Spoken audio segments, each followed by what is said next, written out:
Day 24 Word of God Joshua chapter 1 verse 9 Be strong and of a good courage. Do not be afraid, neither be you dismayed.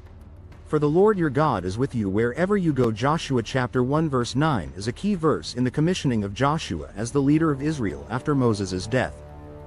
God speaks directly to Joshua, giving him instructions and encouragement as he prepares to lead the Israelites into the promised land.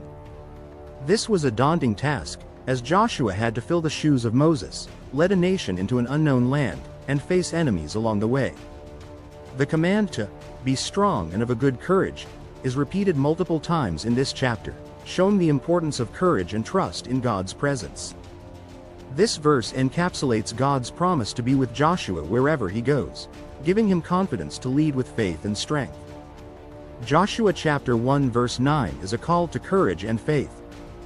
In the verse, "Be strong and of a good courage," God commands Joshua to be strong and courageous, not because of his own abilities, but because of God's presence and promises. Strength and courage are required to face the challenges ahead, but they are rooted in God's power and faithfulness. In the words, "Do not be afraid, neither be you dismayed," fear and discouragement are natural responses to difficult situations, but God calls Joshua to rise above them, knowing that God is in control. Fear is not to dictate Joshua's actions because God has already assured victory. For the Lord your God is with you wherever you go. This is the core promise of the verse. Joshua's confidence is not in his military prowess or leadership skills, but in the abiding presence of God.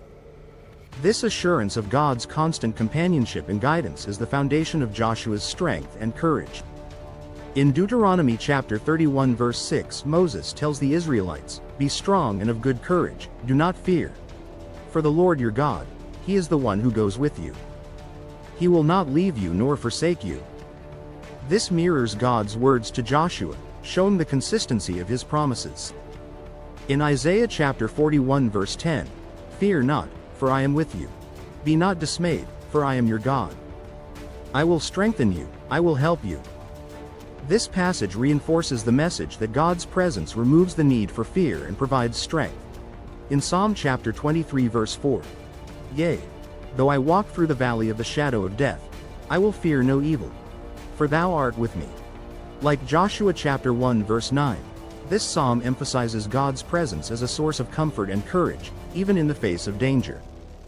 In Matthew chapter 28 verse 20 in the Great Commission, Jesus tells his disciples, "I am with you always, even unto the end of the world." This promise of Christ's presence mirrors the assurance God gives Joshua in Joshua chapter 1 verse 9. In John chapter 14 verse 27 Jesus tells his followers, "Peace I leave with you, my peace I give unto you. Let not your heart be troubled, neither let it be afraid." Like Joshua chapter 1 verse 9, this verse calls believers to trust in God's peace and presence over fear. In Romans chapter 8 verse 31, "If God be for us, who can be against us?" This reflects the same confidence Joshua had. When God is with us, we can face any opposition without fear. Joshua chapter 1 verse 9 is a powerful reminder to the church today that God's presence is the source of our strength and courage. Just as Joshua faced overwhelming challenges in leading Israel, we too face obstacles in our personal lives, ministries, and spiritual walk. This verse calls us to reject fear and discouragement, and to move forward in faith, knowing that God is with us wherever we go. Whether we are entering a new season, facing uncertainties, or confronting fears, we can take courage from the knowledge that God's presence is constant. For today's church, Joshua chapter 1 verse 9 also serves as a call to leadership, encouraging us to step into the roles God has called us to with confidence, trusting in His guidance and power. God bless you and give you grace after grace.